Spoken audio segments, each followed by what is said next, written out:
Hello friends, welcome back to Anveshara channel. आज हम लोग पढ़ेंगे प्रिय प्रवास, ठीक है, जो हरिओद द्वारा रचित है। ठीक है, तो आज हम लोग इस टॉपिक को पढ़ेंगे। ठीक है, ये जो टॉपिक है ये हमारे सिलेबस में है, तो हम लोग इसको पढ़ेंगे। ठीक है, चलिए पढ़ना स्टार्ट करते हैं।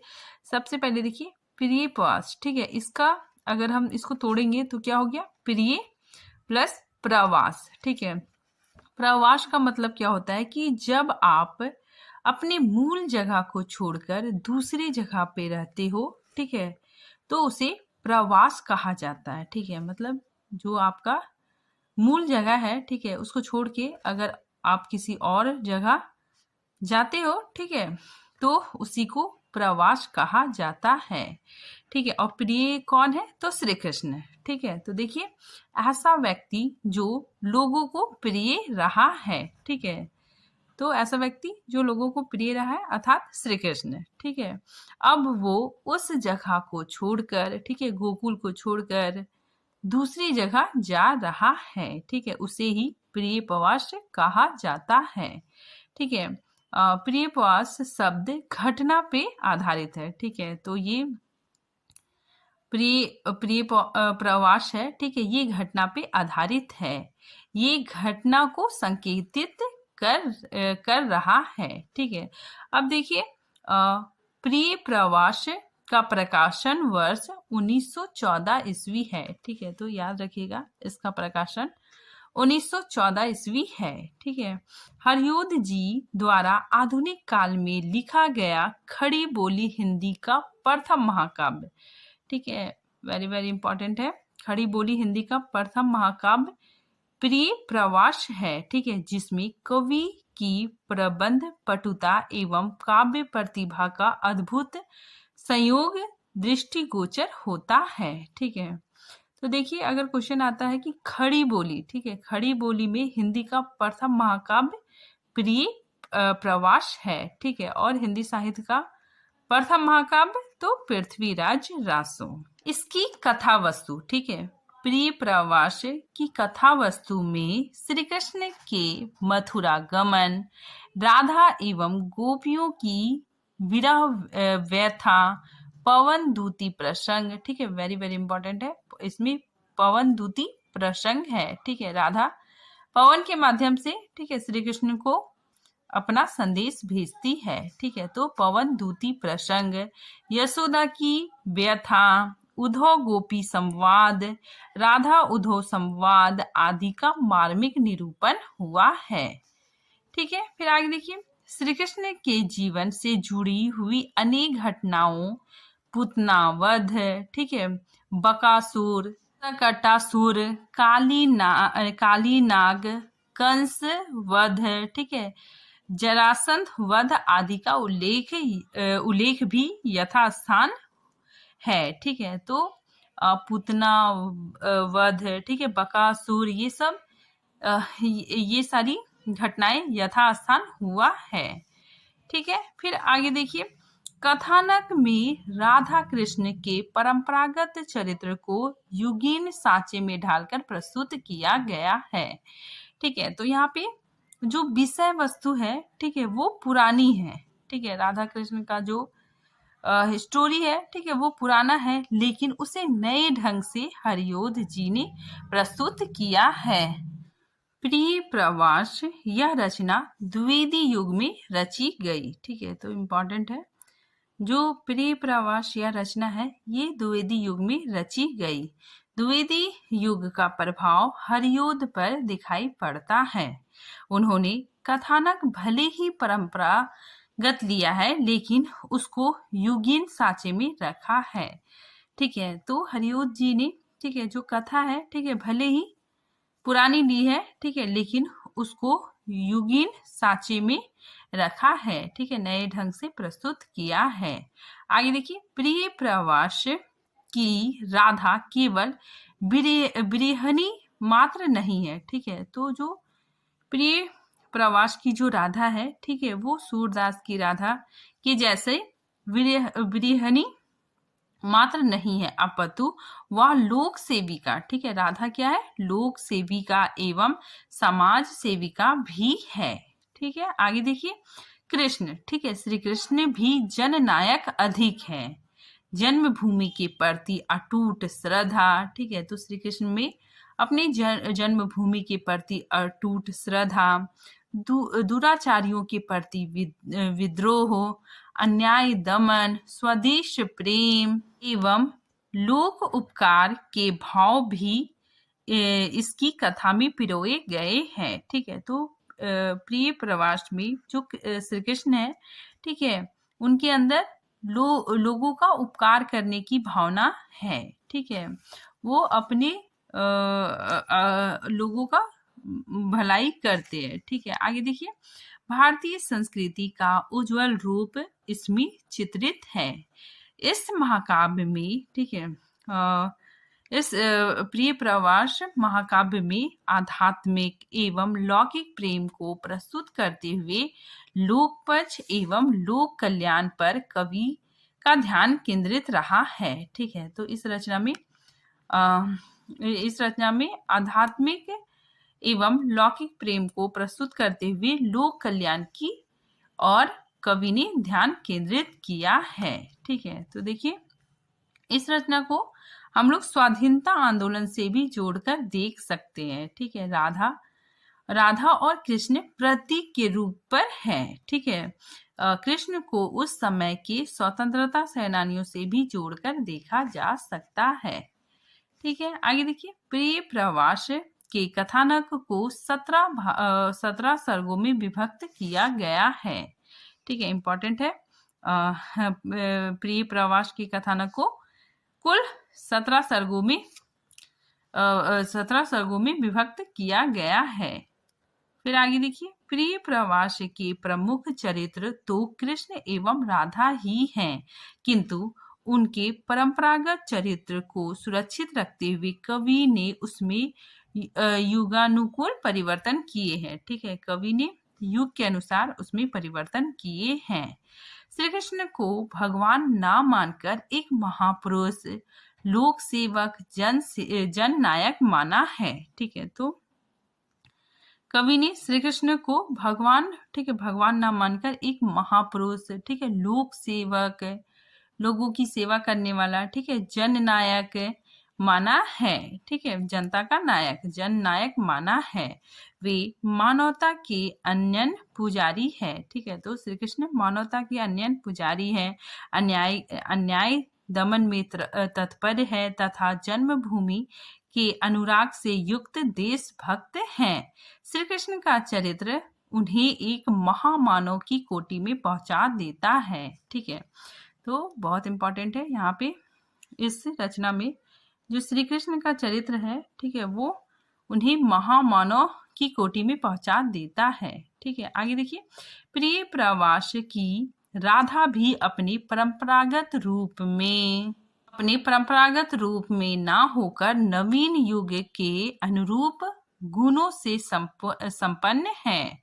वह आंसू बहाने वाली बिरहनी मात्र नहीं है, अपितु कर्तव्य परायण, ठीक है, दूसरों का दुख समझने वाली, ठीक है, सेविका भी है। ठीक है, तो यहाँ पे जो प्रिय प्रवास में जो राधा है, ठीक है, वो मतलब सिर्फ बिरहनी मात्र नहीं है, ठीक है, आंसू बहाने वाली बिरहनी मात्र नहीं है, ठीक है, बल्कि वो कर्तव्य परायण है। ठीक है, दूसरों का दुख कम करती है, ठीक है, और सेविका के रूप में सामने आती है। नारी समंत गुणों से संपन्न राधा अजन्म कौमार्य व्रत का पालन करते हुए लोक सेवा एवं लोक उपकार के लिए अपना सर्वस्व निछावर कर देती है। ठीक है, तो राधा क्या करती है, लोक सेवा एवं लोगों के उपकार के लिए अपना सर्वस्व निछावर कर देती है। ठीक है, आगे देखिए श्री कृष्ण के अन्य प्रेमिका राधा का जीवन कृष्णमय है, किंतु ब्रजभूमि की सेवा में अपना जीवन समर्पित कर वह ब्रज की आराध्य देवी बन जाती है। ठीक है, तो ये जो राधा है, ठीक है, वो ब्रज की सेवा में अपना जीवन समर्पित करती है। ठीक है, आगे देखिए प्रिय प्रवास मूलतः वियोग श्रृंगार का ग्रंथ है। ठीक है, वियोग वात्सल्य का चित्रण भी इसमें प्रमुखता से हुआ है। यशोदा का विलाप में वेदना, ठीक है, यशोदा के विलाप में वेदना एवं टेस की मार्मिक अभिव्यक्ति दिखाई पड़ती है। ठीक है, आगे देखिए, इसमें स्थान स्थान पर संयोग, श्रृंगार, रौद्र, अद्भुत एवं भयानक रसों का भी चित्रण है। ठीक है, यह महाकाव्य महान उद्देश्यों से प्रेरित है। ठीक है, लोक सेवा एवं लोकोपकार ही जीवन का मूल उद्देश्य है। इसमें लोक सेवा एवं लोगों का उपकार ही जीवन का मूल उद्देश्य है। राधा और कृष्ण के चरित्र हमें यही प्रेरणा देते हैं। ठीक है, राधा और कृष्ण भी हमें यही प्रेरणा देते हैं। ठीक है, आगे देखिए, इसमें मतलब प्रिय प्रवास रचना में संस्कृत के वर्ण वृत्तों का प्रयोग है। ठीक है, वेरी वेरी इंपॉर्टेंट है। इस रचना में संस्कृत के वर्ण वृत्तों का प्रयोग है। भाषा खड़ी बोली हिंदी है। ठीक है, इंपॉर्टेंट है, भाषा खड़ी बोली हिंदी है तथा अलंकृत है। समग्रता यह हिंदी का प्रमुख महाकाव्य कहा जा सकता है। ठीक है, तो इसे हिंदी खड़ी बोली का प्रमुख महाकाव्य कहा जाता है। ठीक है, आगे देखिए, प्रिय प्रवास में कुल 17 सर्ग हैं। ठीक है, तो इसमें टोटल 17 सर्ग है, लेकिन मंगलाचरण का विधान नहीं है। ठीक है, तो इसमें मंगलाचरण का विधान नहीं है। आगे देखिए, इस काव्य ग्रंथ का नाम प्रिय प्रवास प्रमुख घटना के आधार पर रखा गया है। ठीक है, तो इसे प्रमुख घटना के आधार पर रखा गया है। ठीक है, फिर आगे देखिए, इसकी जो भाषा है वो संस्कृत निष्ठ हिंदी है। यह खड़ी बोली हिंदी में रचित आधुनिक काल का प्रथम महाकाव्य माना जाता है। ठीक है, फिर आगे देखिए, प्रिय प्रवास रचना में, ठीक है, 1938 ईस्वी में मंगला प्रसाद पारितोष पुरस्कार भी दिया गया। ठीक है, तो प्रिय प्रवास रचना को मंगला प्रसाद पारितोष पुरस्कार भी दिया गया है। ठीक है, आगे देखिए, भाषा में चित्रोपमता का गुण है। ठीक है, यानी बिंब विधान का भी इसमें प्रयोग किया गया है। ठीक है, तो प्रिय प्रवास में प्रयुक्त छंदों का प्रयोग हुआ है। ठीक है, तो इतने सारे छंदों का प्रयोग हुआ है। ठीक है, सर्वाधिक प्रयोग द्रुत विलंबित छंद का हुआ है। ठीक है, तो सर्वाधिक प्रयोग द्रुत विलंबित छंद का प्रयोग हुआ है। कवि ने स्वयं प्रिय प्रवास को भिन्न तुकांत काव्य कहा है। ठीक है, इंपॉर्टेंट है कि कवि ने स्वयं प्रिय प्रवास को भिन्न तुकांत काव्य कहा है। ठीक है, आगे देखिए, ये वेरी वेरी इंपॉर्टेंट है, याद रखिएगा आप लोग कि प्रिय प्रवास का लेखन 15 अक्टूबर 1909 को प्रारंभ हुआ। ठीक है, और 24 फरवरी 1913 को पूरा हुआ। ठीक है, और 1914 ईस्वी में इसका प्रकाशन हुआ। ठीक है, तो देखिए, टोटल लिखने में 4 साल लग गए। ठीक है, और फाइनली 1914 ईस्वी में प्रकाशन हुआ। ठीक है, और ये खड़ी बोली का पहला महाकाव्य है। ठीक है, फिर आगे देखिए, राधा और कृष्ण समान नायक नायिका के स्तर से ऊपर उठकर विश्व सेवी और विश्व प्रेमी के रूप में चित्रित होते हैं। ठीक है, चित्रित है। फिर आगे देखिए, आध्यात्मिक एवं लौकिक प्रेम को प्रस्तुत करते हुए लोक पक्ष एवं लोक कल्याण का चित्रण है। ठीक है, तो देखिए, यहाँ पे बार बार आ रहा है लोक कल्याण, ठीक है, विश्व सेवी, विश्व प्रेमी। ठीक है, तो इसी चीज को चित्रण किया है। तो इसमें देखिए, टोटल 17 सर्ग है। ठीक है, तो 17 सर्गों में वर्णित कथा। ठीक है, तो देखिए, किस किस सर्ग में क्या क्या घटनाएं घटी। ठीक है, तो उसी को हम लोग देखते हैं। ठीक है, तो देखिए, सबसे पहले प्रथम सर्ग, इसमें संध्या काल का वर्णन है। ठीक है, संध्या का जो समय है, ठीक है, उसका वर्णन है। ठीक है, तो देखिए प्रथम सर्ग में संध्याकालीन प्राकृतिक सौंदर्य का वर्णन है। ठीक है, कृष्ण का गाय चराकर लौटना, ब्रजवासियों का उनके दर्शन के लिए विकल होना, बलराम सहित कृष्ण का सौंदर्य चित्रण तथा रात्रिकालीन नीरव वातावरण का मोहक वर्णन। ठीक है, तो प्रथम सर्ग में, ठीक है, संध्या काल का वर्णन है। ठीक है, फिर देखिए द्वितीय सर्ग में कंस का निमंत्रण लेकर, ठीक है, सुफलक सूत्र कौन था? अकुर। ठीक है, तो सुफलक सूत का आना। ठीक है, तो कंस का निमंत्रण लेकर सुफलक सूत आता है। ठीक है, और कृष्ण के गमन की कल्पना मात्र से गोकुल वासियों का व्यवस्थित होना, ठीक है, मतलब गोकुल वासियों को दुखी होना तथा इस वज्रपात से गोकुल में भय एवं आशंका व्याप्त होने का वर्णन है। ठीक है, फिर देखिए तृतीय सर्ग में नंद की व्याकुलता, यशोदा की कृष्ण की कुशलता के लिए मनोतियां मांगना। ठीक है, मतलब मन्नत मांगना, मेरा बेटा कुशल रहे। ठीक है, माता की व्यथा का वर्णन है।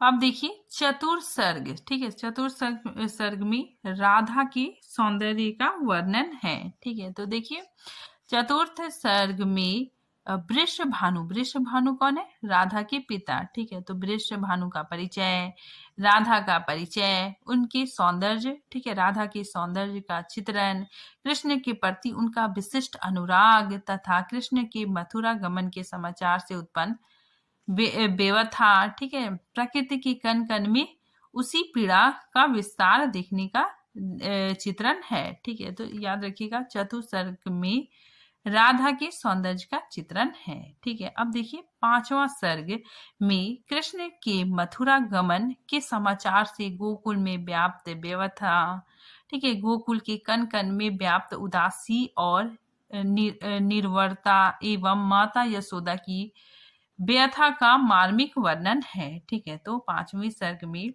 यशोदा, ठीक है, यशोदा माँ का व्यथा का मार्मिक वर्णन है। देखिए छठे सर्ग में, ठीक है, तो छठा सर्ग में क्या होता है?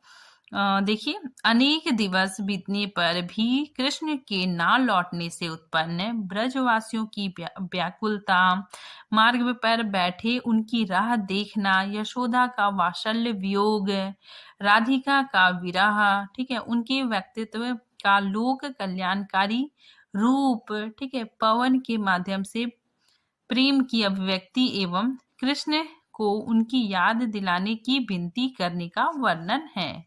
ठीक है, तो छठे सर्ग में क्या होता है? श्री कृष्ण चले जाते हैं, ठीक है, और सभी बहुत ज्यादा परेशान रहते हैं। ठीक है, और जो राधा है, ठीक है, वो भी बहुत दुखी होती है। ठीक है, साथ ही वो पवन के माध्यम से अपना संदेश श्री कृष्ण के पास भेजती है। ठीक है, तो वेरी वेरी इंपॉर्टेंट है कि पवन दूती प्रसंग किस में आया है? तो छठे सर्ग में आया है। ठीक है, अब देखिए सातवें सर्ग में कृष्ण को साथ लिए बिना, ठीक है, नंद के मथुरा से लौटने पर माता यशोदा के पुत्र विषयक प्रश्नों का मार्मिक वर्णन है। ठीक है, तो इसमें क्या होता है? जो नंद है, ठीक है, वो कृष्ण और बलराम को मथुरा में छोड़कर, ठीक है, गोकुल वापस आते हैं। ठीक है, तो उसी का वर्णन है। ठीक है, तो देखिए यहाँ पे कृष्ण को, ठीक है, नंद साथ में लिए बिना मथुरा आते हैं और माँ यशोदा, ठीक है, उनसे काफी प्रश्न पूछती है। ठीक है, तो यशोदा के पुत्र विषयक प्रश्नों का मार्मिक वर्णन है। यशोदा की व्यथा और नंद का, ठीक है, उन्हें कृष्ण के 2 दिन में लौटने को का कहकर आश्वस्त करना। ठीक है, तो यहाँ पे देखिए कृष्ण और बलराम को मथुरा छोड़कर नंद 7वें सर्ग में लौटते हैं। ठीक है, अब देखिए 8वें सर्ग में क्या होता है कि नंद के साथ श्री कृष्ण वापस नहीं आते हैं। ठीक है, जिसके कारण गोकुल वासियां, ठीक है, बहुत परेशान होते हैं। ठीक है, तो देखिए 8वें सर्ग में नंद के साथ कृष्ण के ना लौटने से उत्पन्न गोकुल वासियों की व्यथा, उनके साथ बिताए पलों का स्मरण करना। ठीक है, तो श्री कृष्ण के साथ बिताए गए पलों का वो लोग याद करते हैं। ठीक है, उनकी स्मृतियां याद करते हैं। कृष्ण जन्म की स्मृति में नंद का डूबना। ठीक है, फिर नंद, ठीक है, नंद भी कृष्ण ने जब जन्म लिए थे, ठीक है, उन चीजों को, ठीक है, याद करते हैं। नंद की व्यथा, ठीक है, ब्रज नारियों के भावोद्रेग का मर्म स्पर्शी चित्रण, ठीक है। अब देखिए 9वें सर्ग में श्री कृष्ण भी, ठीक है, श्री कृष्ण भी गोकुल के यादों में डूबे दिखाई देते हैं, ठीक है। तो इम्पोर्टेंट है 9वें सर्ग में, ठीक है, श्री कृष्ण को भी गोकुल की बहुत याद आती है, ठीक है। फिर देखिए ये भी काफी इम्पोर्टेंट है कि 10वें और 11वें सर्ग में उद्धव प्रसंग है, ठीक है। तो 10वें और 11वें सर्ग में उद्धव प्रसंग है, ठीक है। श्री कृष्ण को, ठीक है, गोकुल की बहुत याद आती है, तो उद्धव को श्री कृष्ण भेजते हैं, ठीक है। तो देखिए 10वें सर्ग में उद्धव का नंद और यशोदा से मिलना, ठीक है, उद्धव वहां पे आते हैं और नंद और यशोदा से मिलते हैं, ठीक है। गोकुल वासियों का नंद गिरी में एकत्र होना, यशोदा का उद्धव से कृष्ण की कुशल क्षेम पूछना, ठीक है। तो यशोदा माँ कृष्ण के बारे में, ठीक है, पूछती है कि वो कुशल पूर्वक है कि नहीं, ठीक है। यशोदा की मनोव्यथा की लोक कल्याणकारी मम वेदना, ठीक है, नंद की व्यथा का चित्रण इसमें हुआ है, ठीक है। अब देखिए 11वां सर्ग, ठीक है। तो 11वां सर्ग में क्या होता है कि उद्धव यशोदा और नंद से मिल लिए, ठीक है। अब वे गोपियों से मिलते हैं, ठीक है। तो देखिए 11वें सर्ग में उद्धव प्रसंग, वृद्ध गोप के कृष्ण विषयक उद्गार, कालिया नाग मर्दन प्रसंग, ठीक है। तो देखिए ये गोपियों से मिलते हैं, ठीक है, और एक वृद्ध गोप होता है, ठीक है, वो कृष्ण के बारे में बताता है, ठीक है, कि कैसे उसने कालिया नाग को मारा, ठीक है। और एक प्रतिष्ठित गोप होता है, ठीक है, वो भी बतलाता है कि यहाँ पे मतलब आग लग गया था, ठीक है, और श्री कृष्ण ने कैसे हम लोगों की रक्षा की थी, ठीक है। तो वही है प्रतिष्ठित गोप के उद्गार, गोकुल वासियों की दावाग्नि से रक्षा करने का प्रसंग वर्णित है, ठीक है। अब देखिए 12वें सर्ग, इसमें श्री कृष्ण के जननायक रूप का वर्णन है, ठीक है, वेरी वेरी इंपॉर्टेंट है। श्री कृष्ण के जननायक रूप का वर्णन 12वें सर्ग में है, ठीक है। आभीरों के दल की भाव अभिव्यक्ति, गोवर्धन धारण प्रसंग, अन्य गोपों के द्वारा कृष्ण की कृति का बखान, ठीक है। तो यहाँ पे क्या होता है कि जो उद्धव है वो गोपियों से मिल लिया, ठीक है।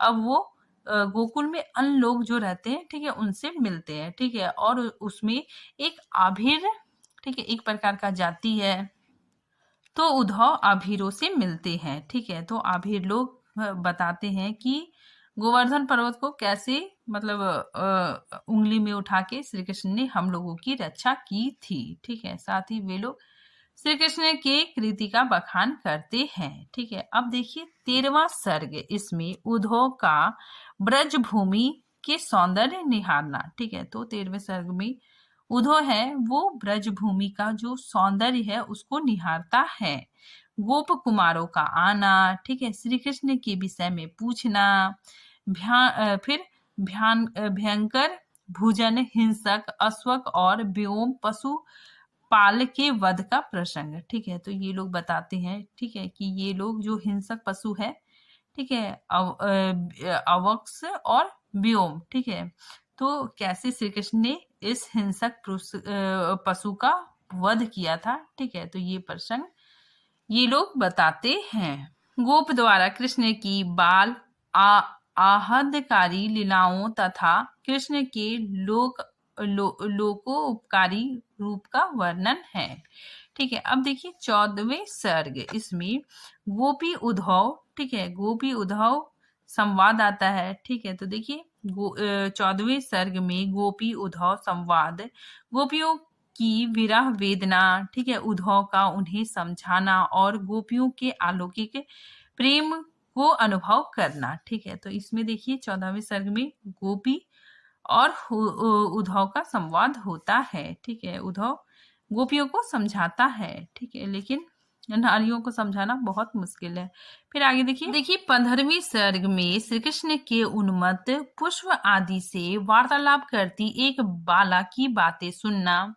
ठीक है, तो देखिए 15वीं सर्ग में क्या होता है, एक लड़की होती है, बाला होती है, वो फूल से, ठीक है, पुष्प से बातचीत करती है, ठीक है, और अपने प्रति जो प्रेम है, ठीक है, उसकी अभिव्यक्ति करती है। श्री कृष्ण के प्रति जो प्रेम है, ठीक है, उसकी अभिव्यक्ति करती है। ठीक है, तो देखिए एक बाला क्या करती है, पुष्प आदि से वार्तालाप करती है, ठीक है, और उद्धव उसको सुनते हैं। ठीक है, आगे देखिए गोपियों के विरह व्यथा का वर्णन। ठीक है, तो 15वें सर्ग में गोपियों के विरह व्यथा का वर्णन है। ठीक है, अब देखिए 16वें सर्ग में गोकुल के बसंतकालीन सौंदर्य का चित्रण किया गया है। ठीक है, राधा को सांत्वना देने के लिए उद्धव का वृषभानु के गिरह के निकट स्थित वाटिका में जाना। ठीक है, तो उद्धव राधा को सांत्वना देते हैं। ठीक है, तो उद्धव राधा संवाद है इसमें, 16वें सर्ग में उद्धव राधा संवाद है। ठीक है, राधा के उदात्त श्री कृष्ण प्रेम से अभिभूत उद्धव का वर्णन है। ठीक है, तो यहाँ पे राधा को, ठीक है, उद्धव संतावना देते हैं। ठीक है, यहाँ पे देखिए उदात्त प्रेम क्या होता है, उदात्त मतलब होता है जो अपनी पीड़ा से बाहर निकलकर दूसरों के कल्याण के विषय में सोचता है। ठीक है, उसी को उदात्त रूप कहते हैं। ठीक है, तो यहाँ पे राधा के उदात्त श्री कृष्ण प्रेम से अभिभूत उद्धव का वर्णन है। ठीक है, अब देखिए 17वें सर्ग, इसमें उद्धव का मथुरा लौटना। ठीक है, तो उद्धव मथुरा लौटते हैं। ठीक है, कंस वध है, श्री कृष्ण जरासंध युद्ध होता है। ठीक है, कृष्ण का द्वारिका प्रस्थान। ठीक है, तो ये सारी घटनाएं 17वें सर्ग में होता है। ठीक है, हरिओद जी द्वारा विश्व प्रेम व्यक्तिगत प्रेम से ऊपर है। ठीक है, महाकाव्य के इस महान उद्देश्य की स्थापना है। ठीक है, तो यहाँ पे देखिए हरिओद जी ने बताया है कि विश्व प्रेम, ठीक है, जो विश्व प्रेम व्यक्तिगत प्रेम से अधिक महत्वपूर्ण है। यहाँ पे देखिए ये काफी इम्पोर्टेंट है। ठीक है, भूमिका में हरिओद जी ने स्वयं लिखा है कि मैंने पहले इस ग्रंथ का नाम ब्रजगना विलाप रखा था, किंतु कई कारणों से मुझको यह नाम बदलना पड़ा, जो इस ग्रंथ के समग्र पढ़ जाने पर आप लोगों को आप लोग स्वयं अवगत होंगे। ठीक है, तो ये याद रखिएगा कि हरिओद जी ने इस ग्रंथ को सबसे पहले ब्रजगना विलाप नाम रखा था। ठीक है, इंपॉर्टेंट है। फिर आगे देखिए प्रिय प्रवास की जो भाषा है वो संस्कृत गर्भित है, उसमें हिंदी के स्थान पर संस्कृत का रंग अधिक है। ठीक है, तो जो प्रिय प्रवास की जो भाषा है वो संस्कृत गर्भित है, उसमें हिंदी के स्थान पर संस्कृत का रंग अधिक है। ठीक है, अब देखिए आचार्य रामचंद्र शुक्ल का कथन। ठीक है, तो देखिए आचार्य रामचंद्र शुक्ल ने क्या कहा है, ठीक है, उसको हम लोग देखेंगे। ठीक है, तो देखिए आचार्य रामचंद्र शुक्ल ने लिखा है कि भारतेंदु के पीछे और द्वितीय उत्थान मतलब जब महावीर पश्चात द्विवेदी का युग था। ठीक है, द्विवेदी युग, तो द्वितीय उत्थान के पहले ही हिंदी के लव प्रतिष्ठ कवि पंडित अयोध्या सिंह उपाध्याय हरिओद नए विषयों की ओर चल पड़े थे। ठीक है, तो आचार्य शुक्ल बताते हैं कि हरिओद जी नए विषयों की ओर चल पड़े थे। ठीक है, आगे ये कहते हैं कि खड़ी बोली के लिए उन्होंने पहले उर्दू के छंदों और ठेठ बोली को ही उपयुक्त समझा, क्योंकि उर्दू के छंदों में खड़ी बोली अच्छी तरह मंज चुकी थी। ठीक है, तो यहाँ पे देखिए जो हरिओद जी है, ठीक है, वो प्रारंभ में उर्दू के छंद और ठेठ बोली की ओर अग्रसित थे। ठीक है, मतलब उर्दू के छंद और ठेठ बोली में लिखते थे। ठीक है, तो देखिए अपने रचना काल के प्रारंभिक दौर में, ठीक है, शुरुआत में हरिओद का रुझाव उर्दू के छंदों और ठेठ बोली की ओर रहा। ठीक है, आगे देखिए पंडित महावीर प्रसाद द्विवेदी के प्रभाव से उन्होंने काव्य में संस्कृत छंदों और संस्कृत निष्ठ समासिक पदावली का प्रयोग प्रारंभ किया। आगे देखिए, ये वेरी वेरी इंपॉर्टेंट है। ठीक है। शुक्ल जी मानते हैं, कहते हैं कि जैसे कि इसके नाम से प्रकट है, इसकी कथा वस्तु एक महाकाव्य क्या अच्छे प्रबंध काव्य के लिए अपर्याप्त है। ठीक है। अतः प्रबंध काव्य के सब अव्यय इसमें कहाँ आ सकते हैं। ठीक है। तो यहाँ पे ठीक है, जो रचना है प्रिय प्रवास, ठीक है, इस रचना को सभी लोग ठीक है महाकाव्य मानते हैं। ठीक है। लेकिन आचार्य रामचंद्र शुक्ल प्रिय प्रवास को प्रबंध काव्य और महाकाव्य नहीं मानते हैं। ठीक है। वेरी वेरी इंपॉर्टेंट है। ठीक है। आगे शुक्ल जी कहते हैं कि किसी के वियोग में कैसी कैसी बातें मन में उठती हैं और क्या क्या कहकर लोग रोते हैं, इसका जहां तक विस्तार हो सका है किया गया है। ठीक है। तो इस रचना में ठीक है वियोग ठीक है का जहां तक विस्तार हो सकता है, ठीक है, उतना विस्तार किया गया है। ठीक है। ये कथन आचार्य शुक्ल जी का है। ठीक है। आगे आचार्य शुक्ल कहते हैं कि परंपरा पालने के लिए जो दृश्य वर्णन है वे किसी बागीचे में लगे हुए पेड़ पौधे के नाम गिनाने के समान है। ठीक है। इसी से शायद करील का नाम छूट गया है। ठीक है। तो ये कहते हैं कि पेड़ पौधे के नाम गिनाने के समान है। ठीक है। और इसी में क्या होता है, करील। ठीक है। याद रखिएगा, करील का नाम छूट गया है। ठीक है। अब देखिए बचन सिंह क्या कहते हैं, ये कोटेशन बचन सिंह का है कि शुक्ल इसमें प्रेम की अनेक अंत दशाओं की व्यंजना तो मानते हैं, किंतु कथा की क्षीणता और घटनाओं के अभाव के कारण इसे महाकाव्य क्या अच्छा प्रबंध काव्य नहीं मानते। ठीक है। तो शुक्ल जी इस रचना को महाकाव्य ठीक है और अच्छा प्रबंध काव्य नहीं मानते हैं, किंतु ठीक है बच्चन जी फिर बोलते हैं कि किंतु विरह निवेदन के हल्के ताने बाने से बुने हुए प्रबंधात्मक को अस्वीकार नहीं किया जा सकता। ठीक है। तो बच्चन जी भी इस रचना को महाकाव्य और प्रबंध काव्य मानते हैं। ठीक है। काफी इंपॉर्टेंट है। आगे देखिए, ये कोटेशन भी बचन सिंह का है। ठीक है। ये कहते हैं कि इसमें संस्कृत प्रबंध विधान की रूढ़ियां टूटी है। ठीक है। और आगे चलकर इसका विकास साकेत एवं कामायनी में भी देखा जा सकता है। ठीक है। तो ये कोटेशन बचन सिंह का है। ठीक है। वेरी वेरी इंपॉर्टेंट है। तो आज ये टॉपिक यहीं पे खत्म होता है। मिलते हैं नेक्स्ट टॉपिक के साथ। तब तक के लिए थैंक यू।